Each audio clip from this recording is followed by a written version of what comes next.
A black woman steps onto a flight. Her presence quiet but commanding. She finds her seat in first class. Clutching a well-worn tote bag and wearing the kind of calm that only comes from years of enduring what she shouldn't have to. But it doesn't take long for the cracks to show. A flight attendant, polished and poised, casts lingering glances at her seat. The questions start small. Are you sure you're in the right cabin? Wrapped in false politeness but sharp enough to cut. Passengers glance up, some curious, others uncomfortable. The flight attendant's condescending tone lingers as she mutters to a colleague just loud enough for the woman to hear. I don't understand how some people afford this. But just 10 minutes later, the captain's voice echoes over the intercom, announcing that this very passenger the woman quietly reading by the window is Maya Daniels. Nobel Prize-winning scientist. The silence that follows is deafening. What happens next shifts the entire atmosphere of the cabin and leaves the flight attendant scrambling to recover, but it's too late. Stay with me, this is the kind of story you won't forget. Let me know in the comments where you're watching from. And if you find stories like this powerful, don't forget to like, share, and subscribe for more. The hum of the terminal was familiar, a symphony of hurried footsteps, rolling suitcases, and the murmurs of travelers speaking languages that crossed continents. Maya Daniels adjusted the strap of her worn leather tote bag and exhaled softly as she approached the boarding gate. Geneva awaited her, but she knew better than to expect the journey would pass without incident.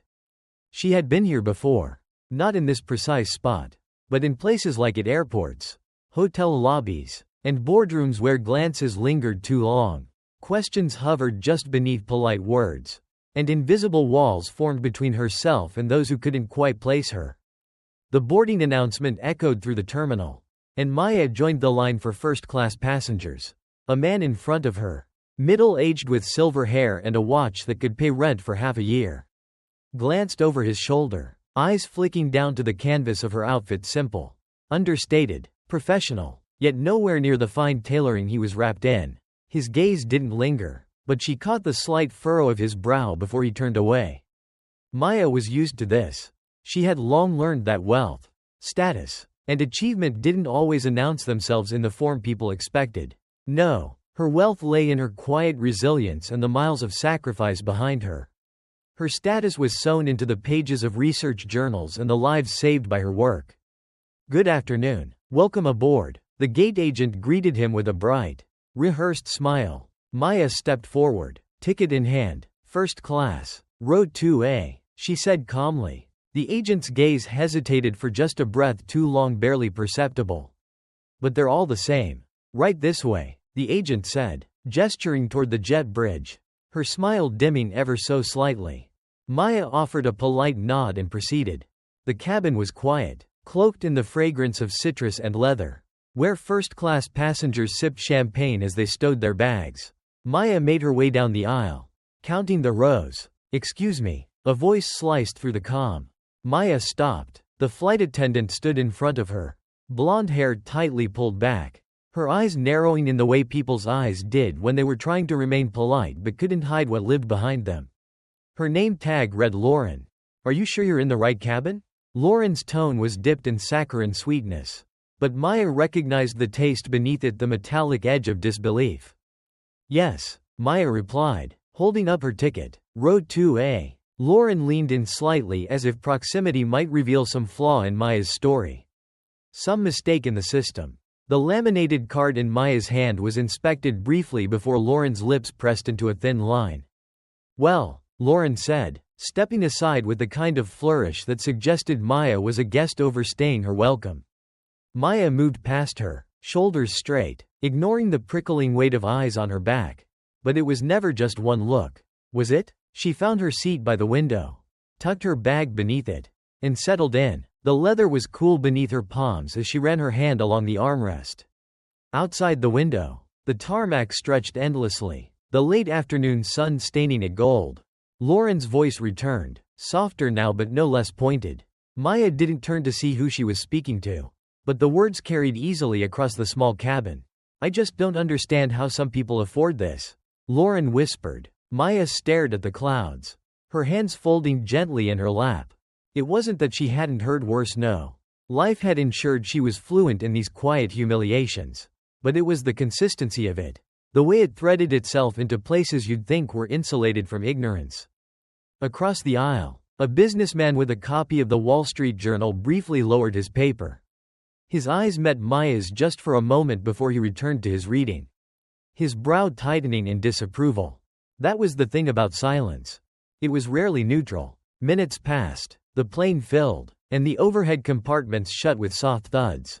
Lauren passed by again, this time pushing the beverage cart. Her movements precise and mechanical. She poured champagne for the businessman, smiled warmly at a young couple a few rows back. And when she reached Maya, her demeanor shifted. "Would you like something to drink?" Maya glanced up. "Water, please." Lauren's brow arched, as if amused. "Just water?" "Yes," Maya replied, her voice calm. A glass appeared on her tray moments later, set down with just a little too much force. Water sloshed near the rim, but Maya caught the glass before a single drop spilled. Lauren said nothing more. As the plane taxied, Maya's gaze drifted back to the man across the aisle. His eyes met hers again. And this time, there was a flicker of something else, quiet solidarity. The engines rumbled to life. Maya closed her eyes, letting the hum settle the tension in her chest. She had weathered storms before, but there was always that lingering question. Why must I always brace for them in the first place? The plane had barely reached cruising altitude when Lauren returned, her presence lingering at Maya's side like an unwanted shadow. This time, there was no tray of drinks. No thinly veiled offer meant to reinforce the boundaries of who belonged and who did not. There was only the brittle tension of unspoken words, and Maya could feel them pressing against her like an unwanted weight. Lauren's hands were folded neatly in front of her, a clipboard tucked under her arm, as if she were about to conduct a roll call. But instead of addressing the entire cabin, she bent slightly at the waist. Her voice lowered just enough to seem intimate but loud enough to ensure that those seated nearby could overhear. "Miss Daniels," she began, the forced politeness stretched taut over something colder. "I noticed you didn't pre-select a meal option. Unfortunately, our first-class selections are limited, and I wanted to make sure you understand that." Maya looked up, steady and calm. She knew exactly what Lauren was doing. This wasn't about meal preferences. It was about subtlety, the kind of subtlety that cloaked itself in professionalism but left just enough room to plant a question in the minds of those within earshot. "Thank you," Maya replied. "I understand the policy. I'm fine with whatever is available." Lauren's smile didn't reach her eyes. "Of course," she said, pausing for a fraction longer than necessary. It was a game, the kind of game Maya had played her entire life.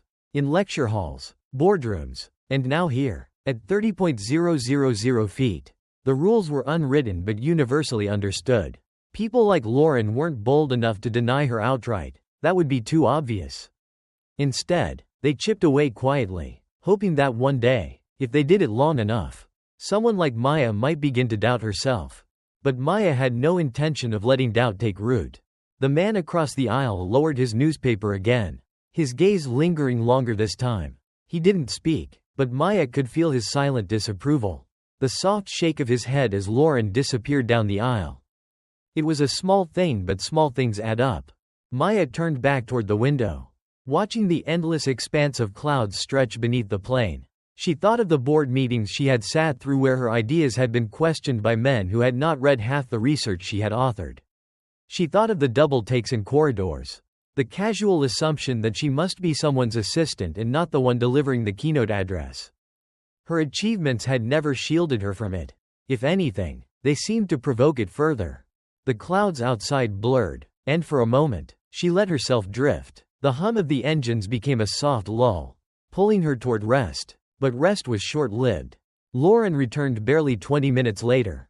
This time, she wasn't alone. Another flight attendant, younger, with wide eyes and a hesitant smile, trailed a few steps behind her. Maya didn't miss the glance the younger woman cast toward her before quickly lowering her gaze to the floor. Lauren leaned down, her tone conspiratorial. "I thought you might like something to celebrate," she said, placing a glass of champagne on Maya's tray. Maya lifted her gaze slowly, meeting Lauren's eyes. "I don't drink," Maya said, her voice calm but firm. Lauren straightened, lips tightening just slightly. "Oh," she replied, her surprise feigned but carefully designed to be visible. I assumed you might want to make an exception. It's not every day someone sits up here. After all. Maya held her gaze. The moment stretched, the silence swelling between them like a tide threatening to break over the edge of the cabin. Lauren didn't move. She was waiting for Maya to accept the glass, to participate in this unspoken ritual of compromise. But Maya didn't reach for it. The businessman across the aisle cleared his throat, his voice low but deliberate. If she said no, I believe that's the end of it.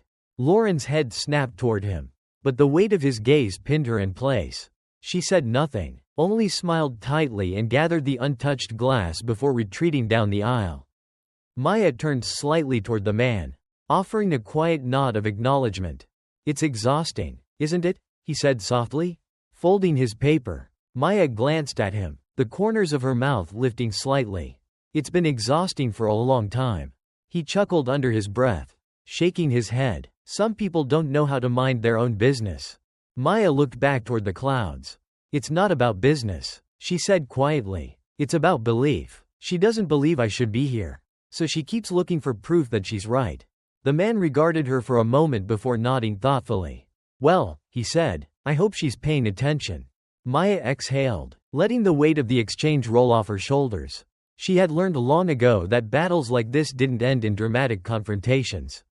No, they were slow and insidious. And victory wasn't always loud. Sometimes, it was as simple as refusing to yield. The plane flew on, slicing through the clouds, and as Maya sat quietly in her seat, she held onto that thought like an anchor. She wasn't here by accident. She wasn't a guest in this space. She belonged. The cabin was quiet, the soft murmurs of conversation, the delicate clink of glasses, and the rustle of newspapers created a fragile sort of peace, the kind that hung in the air, pretending the world outside did not exist. But for Maya, peace had never been something granted. It had always been something carved out of resistance. She sat upright in her seat, hands resting lightly on her lap, watching as Lauren moved down the aisle, her presence weaving between passengers like smoke. Maya knew that this wasn't over. It never was. The thing about people like Lauren was that they didn't stop at the first sign of resistance. They pushed, testing the boundaries to see how far they could stretch them before they snapped. And that snap, Maya thought grimly, was often blamed on the wrong party. Lauren returned, her professional smile stretched thin but intact. This time, she carried nothing, no tray, no glass, no excuse to linger. But linger she did, standing just a few feet away, as if summoned by some unspoken need to reclaim whatever sliver of control she believed she had lost. Maya could feel it, the weight of Lauren's gaze. It wasn't anger, not quite. It was something more corrosive, more insidious. Lauren was smiling, but behind it lived a question Maya had faced countless times before. Who do you think you are? You know, Lauren began casually, her voice pitched just high enough for the nearby passengers to catch every word. I read an article the other day about, well, people finding loopholes to get upgrades.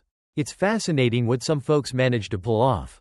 The words were laid out carefully, delicate and precise, like a trap waiting to spring. Lauren's eyes flicked to Maya, watching for the slightest reaction, a twitch, a flicker of offense. Maya didn't flinch. She had learned the art of stillness long ago. Learned that there was power in not responding right away. Sometimes, silence wasn't surrender. Sometimes, it was strategy. But the businessman across the aisle lowered his paper again, folding it neatly in his lap. His eyes met Lauren's, and there was nothing subtle about the way his brow arched. I find it fascinating too, he said, his voice calm but edged with something sharper. How often people make assumptions without asking a single question. Lauren's smile stiffened. For the first time, the carefully curated facade cracked. If only just. She opened her mouth to respond, but the businessman's gaze held her in place. Maya watched it unfold, quietly grateful, but she wasn't naive. She knew this wouldn't end with a single comment from a stranger. No, the world didn't change that easily. Lauren eventually retreated, but Maya could see the set of her shoulders, the rigid way she moved as if carrying the weight of her own pride. There was something dangerous about a person unwilling to confront their own reflection. The plane hummed steadily through the sky, but inside the cabin, the air felt heavier, thick with the quiet tension that had settled in the spaces between them. Maya turned her head toward the window. watching as the sun dipped lower along the horizon, casting long streaks of orange and purple across the clouds. It was beautiful, but even beauty could feel distant when you were fighting to hold your ground. She thought of the countless times she had been here before, not on this plane. Not in this seat, but in this moment, the moment where dignity felt like a balancing act, where the desire to stay calm wrestled with the fire that stirred beneath her ribs. It would have been easy to let that fire burn, to let it rise up and scorch the ground between them. But Maya had learned, sometimes painfully, that fire wasn't always the answer. The challenge wasn't in whether she could respond, it was in how she chose to respond. Minutes passed. The businessman leaned slightly toward her, his voice dropping to a quieter register. I hope you don't mind me saying so, but the way you're handling this, it's admirable. I'm not sure I'd have that kind of patience. Maya smiled faintly, but there was a weariness beneath it. It's not patience, she said softly. It's necessity. He nodded, as if understanding something unspoken. It shouldn't have to be, he added after a moment. No, Maya agreed, but it is. Lauren passed by again, but this time, she didn't linger. Still, Maya could feel her presence like a shadow trailing behind. It wasn't over. It never was. And yet, Maya sat still, her back straight, her hands folded, and her eyes steady. She wasn't waiting for Lauren's next move. She was waiting for the world to catch up. The air in the cabin grew colder, though the temperature hadn't changed. It wasn't something anyone could measure with a thermometer. But Maya felt it all the same, the way prejudice crept in. Not with grand displays, but in the delicate, imperceptible shifts that rearranged the atmosphere until you felt out of place in your own skin. Lauren hadn't returned since the last exchange. Maya might have thought it was over, but experience whispered otherwise. It's never over in one blow. No, the weight of racism wasn't always a hammer. Sometimes, it was a chisel. The businessman across the aisle had returned to his paper, but he shifted every so often, as if keeping one eye on Maya's seat. She appreciated the gesture, but she knew he couldn't hold this line for her. That was her burden. A faint bell chimed as the seatbelt sign flicked off. Passengers stirred, stretching or leaning into whispered conversations. Maya unfolded a slim, well-worn book from her tote bag and opened it to the middle. Though she didn't read, the words blurred on the page, her mind lingering on the space Lauren had occupied.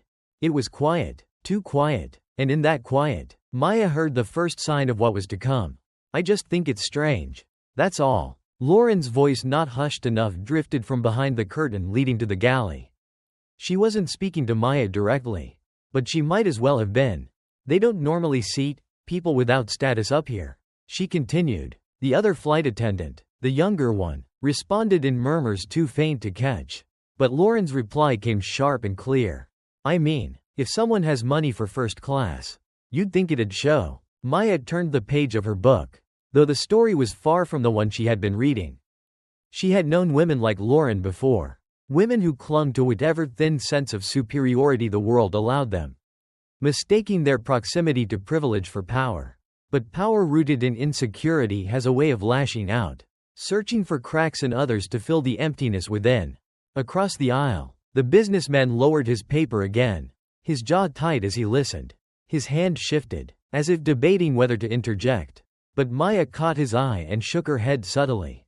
Not yet. She could endure this, not because she was used to it, but because she understood that endurance, for people like her, wasn't just survival, it was strategy. Moments later, Lauren emerged from behind the curtain, her smile freshly painted back into place. But Maya could see the lingering satisfaction behind it, the kind that comes from believing you've said something no one will challenge.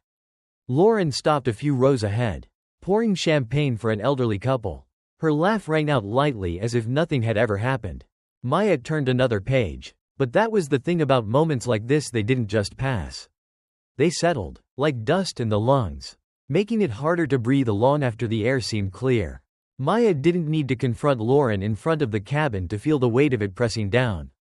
No, racism rarely demanded a scene. It was content to sit quietly beside you, unnoticed by those not looking for it. It would have been easy to let the moment drift into silence, to sip her water and count the minutes until the plane descended into Geneva's golden horizon. But Maya had learned that silence could be a dangerous thing. And sometimes, dignity meant knowing when to break it. She slipped a bookmark between the pages and set the novel down gently. Then, with the ease of someone unbothered by pretenses, she pressed the call button overhead. A soft chime echoed. Lauren appeared seconds later, her smile brittle but intact. Yes? Maya didn't raise her voice. Nor did she allow her expression to harden. Her tone was even, soft, but there was steel beneath it. I couldn't help but overhear you. Maya began, her eyes meeting Lauren's directly. Next time, if you have questions about why I'm seated in first class, you can ask me. Lauren's smile flickered. I didn't mean. I know what you meant. Maya interrupted, her gaze unwavering. And I'm letting you know quietly. So you can save face that I'm here because I deserve to be. Whether or not it shows by your standards is irrelevant. A flush crept into Lauren's cheeks. She opened her mouth, searching for a polite escape. But the businessman across the aisle set his paper aside, folding his hands deliberately over it. Is there a problem here? He asked. His tone sharp enough to slice through whatever apology Lauren had been preparing. Lauren shook her head quickly. No, not at all. I was just checking if Miss Daniels needed anything. Maya smiled faintly. I'm fine. Lauren nodded stiffly, retreating toward the galley with hurried steps, the illusion of control slipping further from her grasp. The businessman chuckled quietly, shaking his head. I hope she'll think twice next time. Maya's gaze returned to the window, the clouds parting in soft waves beneath them. She will, Maya replied, though she wasn't entirely sure if it was for Lauren's sake or her own. The plane pressed on toward Geneva. But Maya knew this wasn't just about a flight. It never was. It was about a world still learning the difference between politeness and respect and the price often paid by those who refused to settle for the former. Maya sat still, but there was no rest in stillness. The plane moved forward, but here within the sleek confines of first class it felt like something ancient had wrapped itself around the cabin. Prejudice didn't age. It dressed itself in new uniforms. But the bones were the same. Lauren hadn't returned since Maya's quiet correction. But absence has a way of speaking louder than presence. And Maya could feel it, the vacuum left behind when someone is forced to reconsider the version of the world they've carefully constructed. The businessman across the aisle had returned to his reading. But he read the same page twice. Maya noticed. It wasn't over. Not because Lauren would dare press further, but because Maya knew the next chapter of this story had already begun to write itself in the glances from the other passengers. In the whisper of the younger flight attendant as she passed Maya's row without making eye contact. They weren't cruel. No, cruelty is easier to confront. This was subtler, quieter, the unspoken discomfort that comes when someone disturbs the natural order others have come to expect. It's one thing to sit in first class. It's another to refuse the unspoken rules that come with it. Lauren had been put in her place. But Maya hadn't won anything. There are no victories here. Only extensions of the war. A soft click pulled Maya from her thoughts. The curtain separating first class from economy parted slightly, and a small head peeked through. A boy no more than 10 caught Maya's gaze and smiled shyly. He held the curtain with one hand, clutching a dog-eared comic book in the other. His mother's voice floated in from behind him. Ethan, come back here. That's not our section. The boy hesitated, glancing again at Maya. There was no malice in his eyes. Only curiosity, the kind children possess before the world teaches them where the lines are drawn. Maya smiled softly, lifting her hand in a small wave. Ethan's mother pulled him back gently. Sorry about that, she murmured, eyes flicking to Maya before retreating behind the curtain. And just like that, the border was reinforced. Maya could hear her now, explaining softly that, we don't belong up there. Not in anger, not in disdain, but in the quiet way people pass down the lessons meant to keep their children safe. It had always been this way. Decades ago, it would have been a rope separating sections of a bus. Today, it was a curtain between first class and economy. Progress, some would say. But Maya knew better. A border is still a border, no matter how softly it falls into place. Across the aisle, the businessman lowered his paper. He had seen it too. I suppose some things don't change, he said, his voice low, as if sharing a secret meant only for them. Maya's gaze lingered on the curtain. No, she replied, they just become harder to see. The hum of the engines filled the silence between them. It wasn't bitterness that settled in Maya's chest, no. Bitterness required surprise. This was something else. Something she had carried for years but could never quite name. Resignation? No. Recognition. This was the cost of living as both witness and participant. To exist within a world that saw her, but never fully. To move through spaces that belonged to everyone and yet somehow not to her. To belong conditionally. Lauren's absence stretched, and with it, the eyes of other passengers grew bolder. No one stared outright, but Maya felt them, the brief glances when they thought she wasn't looking. A flight attendant returned to refill glasses of champagne, but she skipped Maya's row. Not deliberately, perhaps, but that was the thing about these moments. They were never deliberate enough to call by name. Maya let it pass. There was no point in collecting every slight. Instead, she returned to her book, though the words sat heavy and unmoving on the page. She read them, but she was not reading. She was remembering. Another flight, another time, the same air of suspicion, the same polite questions wrapped in something sharper. Back then, she had been younger, greener, eager to believe that degrees and awards could armor her against the world. She had smiled more back then, thinking it might soften the edges of other people's discomfort. But she had learned, smiling doesn't make you invisible. It only makes the weight easier to carry. And now, years later, Maya sat here once again, a different plane. But the same sky. Outside the window, the clouds stretched endlessly, a horizon she would never reach. But still, she chased it. A soft chime signaled the approach of the beverage cart. Lauren reappeared, her face carefully composed, but her movements lacked the ease from earlier. She paused at Maya's row, holding a fresh glass of water. This time, she placed it down gently. Without a word, Maya accepted it with the slightest nod. They both understood. This wasn't an apology, but it was acknowledgement. Sometimes, that was all there was. The plane pressed on toward Geneva. But in Maya's heart, she knew this journey had no final destination. Only layovers. And she would carry this with her. As she always had. Because the weight of the sky was never just the sky.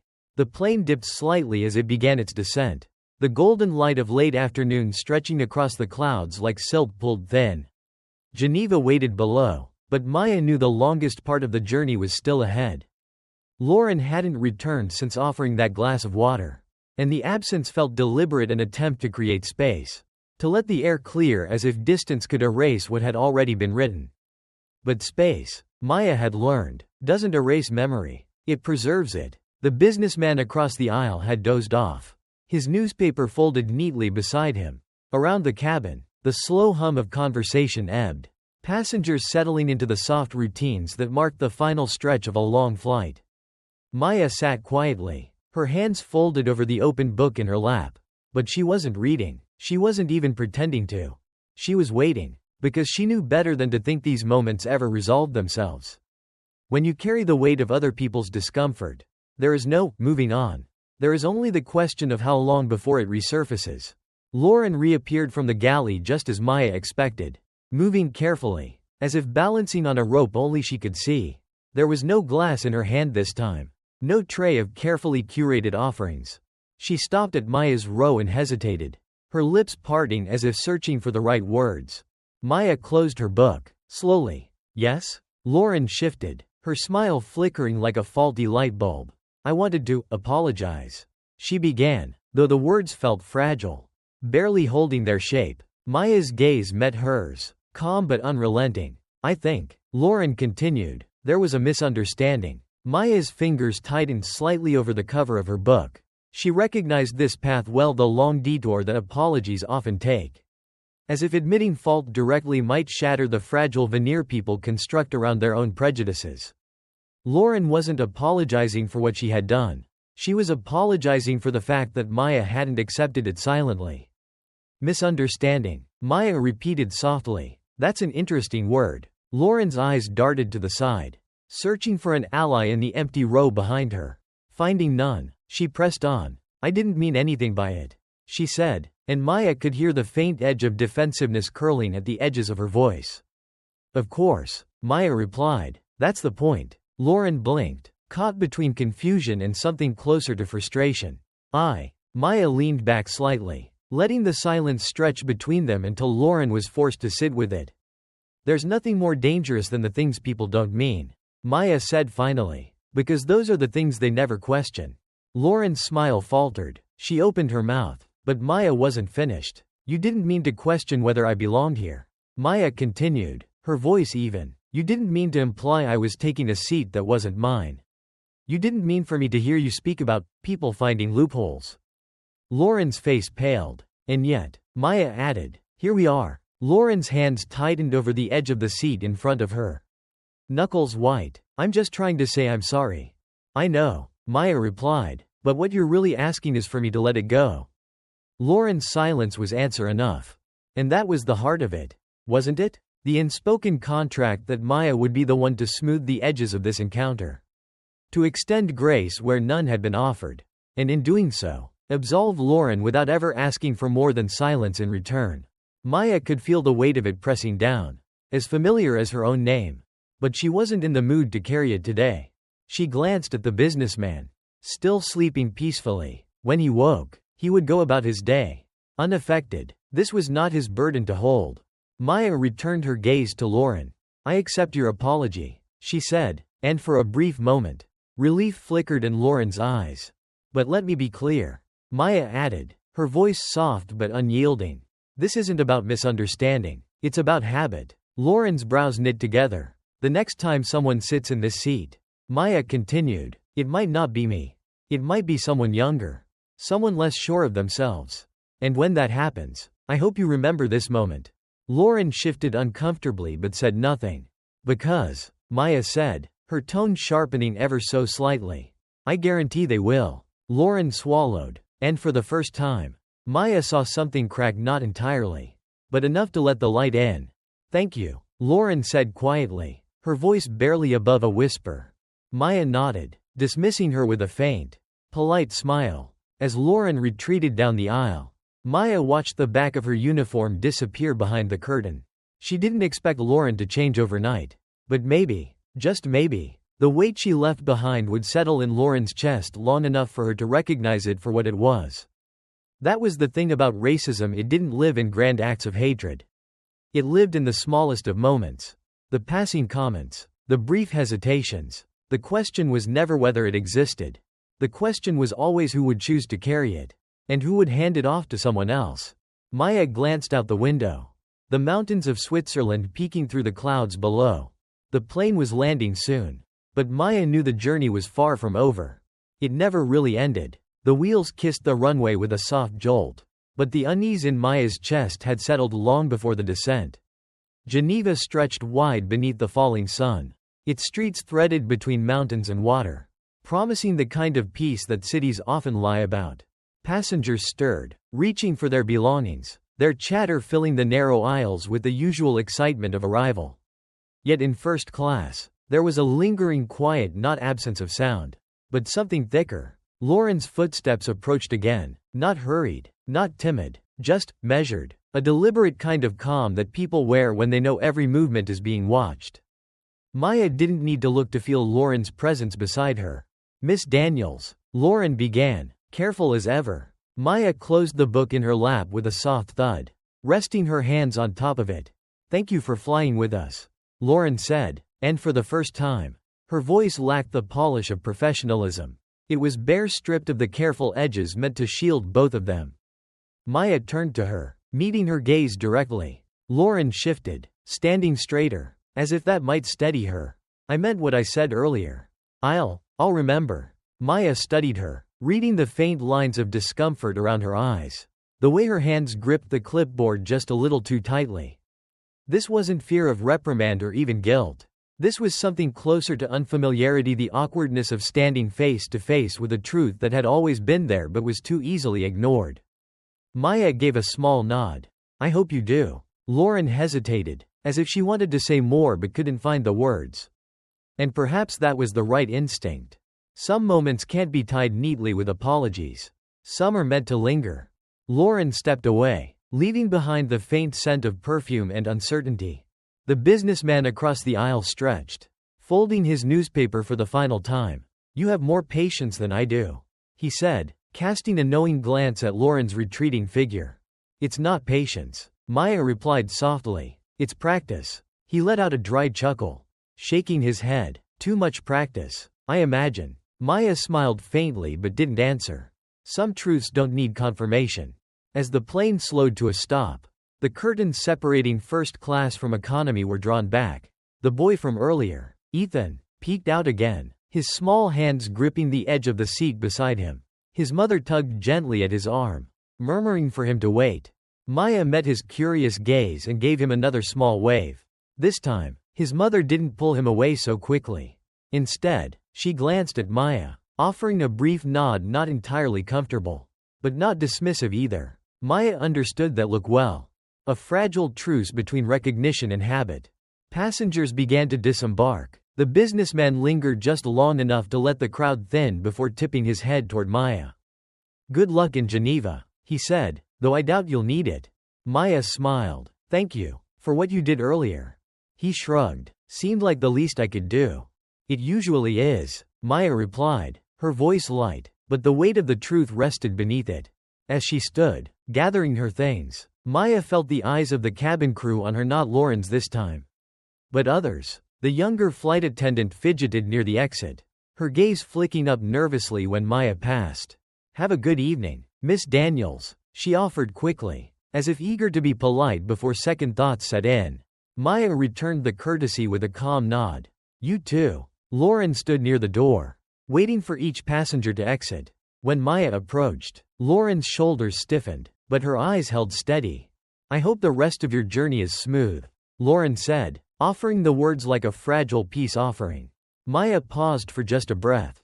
"Journeys rarely are," she said gently, stepping past her. Lauren didn't reply. Outside the plane, Geneva's evening air folded around Maya, cool and steady, but as she walked toward the terminal, her steps light against the polished floor. She knew the weight of this flight would follow her, not as a burden, but as a reminder. There's no arrival that leaves the past behind.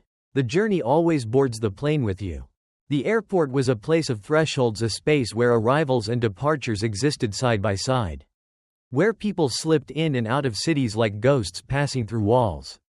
Maya walked with the quiet certainty of someone who understood this well. The polished floor beneath her feet reflected more than light. It reflected the weight she carried, not just from this flight, but from all the others that had come before it. She crossed the terminal without hurry, moving through the currents of travelers, her pace steady as if the world itself would slow down if she asked it to. But Maya wasn't the type to ask for much. Not because she didn't deserve it, but because she knew the price of asking. A familiar voice pulled her from her thoughts. "Miss Daniels." Maya turned. The businessman from the plane caught up with her, his carry-on trailing behind him. He wasn't hurried, but there was an insistence in his step. "Thought I'd catch you before you disappeared into whatever important thing you've got ahead of you." Maya smiled faintly. "I appreciate that." He stopped beside her, adjusting the collar of his coat. There was a pause, not uncomfortable, but full, the kind of pause that holds something fragile between strangers who share an understanding of the world, even if they don't live the same version of it. "You know," he began, his voice lowering slightly, "I've been flying first class for 20 years. I've seen a lot of things. But that," he motioned vaguely toward the plane behind them, "that wasn't new." "No," Maya agreed softly, "it wasn't." He shifted, exhaling through his nose like someone weighing the limits of what words could accomplish. "I'm just saying, it shouldn't still happen." Maya studied him for a moment. There was something almost tender in the way older men like him admitted to the existence of the thing they could not name outright. A quiet kind of regret that lived in their bones. Not because they had caused the wound, but because they had watched it happen for too long. "It happens," Maya said simply, "because it's allowed to happen." His eyes narrowed slightly, but not in disagreement, in recognition. "You think she'll remember?" he asked. Maya glanced toward the plane one last time, as if Lauren's figure might still be visible through the small window at the exit door. "I think she'll remember," Maya replied, "but remembering isn't the same as changing." The businessman chuckled softly, shaking his head. "That's the damn truth." Maya's gaze softened. He looked like the kind of man who might have sat at too many tables where jokes were made just a little too loudly, where the wrong word slipped out and was excused by the thin phrase, "You know he didn't mean it like that." And maybe, once upon a time, he had laughed along to keep the peace. But peace, Maya thought, was just another name for silence. "Well," he said, shifting his bag to his other hand, "I won't keep you. I imagine you've got bigger things to handle. Maya smiled faintly. Thank you for speaking up back there. He shrugged, as if to brush it off. It was overdue. Maya nodded, letting the silence settle between them once more. Take care of yourself, Miss Daniels. You too. He disappeared into the crowd, swallowed by the sea of faces moving in every direction. Maya stood for a moment longer, watching the flow of travelers press forward, their lives unfolding in the spaces between gates and terminals. There's no such thing as departure without echo. She adjusted the strap of her tote bag and moved on. But the weight of that flight, the glances, the tension, the quiet battle for dignity traveled with her. It would fade, eventually, but it would return, as it always did, in a boardroom, in a hotel lobby, at another gate, somewhere down the line. This wasn't exhaustion. It wasn't even resignation. It was simply the truth of living. And Maya had learned long ago that the only way to survive the weight of the world was to carry it carefully without letting it become her own.